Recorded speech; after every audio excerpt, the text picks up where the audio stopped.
हमने ये भी देखा कि आईआईटीज जो है भारत में, वो बड़े पैमाने पर सभी पहलुओं पर काम कर रही हैं, diagnostic, artificial intelligence, test kits, और तो हमारी scientific body, scientific institution, medical fraternity के साथ मिलके इस दिशा में काफी भरसक प्रयास कर रहे हैं कि हम इस महामारी से लड़ पाए। बेशक कार्य हर जगह हो रहा है, उसको कहते हैं R&D लैब हो, IIT हो, कुछ यूनिवर्सिटीज हैं, ये सभी मिलके कार्य कर रहे हैं इसके अंदर। और इसमें अभी हमारे department, science and technology department ने बहुत सारी नई स्कीम चलाई है जिससे कि इनको सपोर्ट किया जाए। तो कार्य चाहे कहीं भी हो रहा हो, वो अच्छा कार्य है, तो department of science and technology, department of biotechnology, CSIR, वो हम सपोर्ट उनको देते हैं।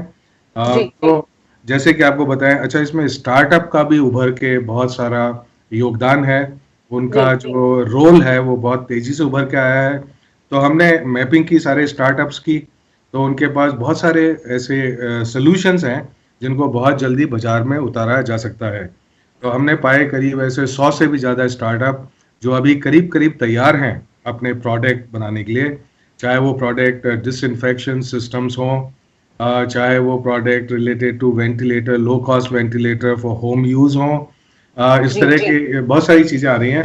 तो हमने उन स्टार्टअप्स को भी चुन चुन कर उनको मदद दे रहे हैं। और इंडस्ट्रीज भी हैं, जैसे कि वो इंडस्ट्री चाहती हैं कि अभी हम मान लो 1000 किट बना पा रहे हैं रोज़, लेकिन हमें बनाने हैं 10,000 किट रोज़।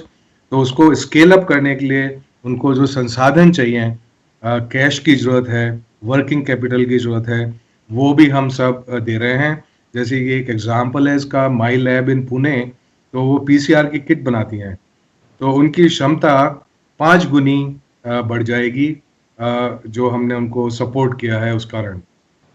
इसी तरह से दूसरा एक इसमें यह है कि हमें इसमें बेसिक रिसर्च की भी ज़रूरत है।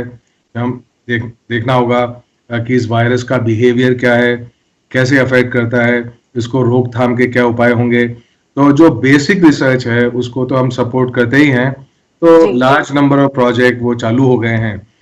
तो इसमें इसका स्पीड का बहुत महत्व है। जो चीज़ पहले 2-3 महीने लेती थी, अब हम 2 हफ्ते के अंदर उसको शुरू करने में सक्षम हैं।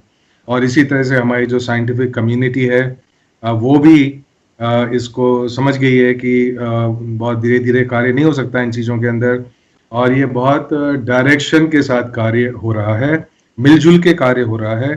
तो हमने ये भी देखा कि किस तरह से ये एक मॉडल बन सकता है हमारे भविष्य के लिए, कि किस तरह से हमारा साइंस बहुत उपयोगी बन सकता है।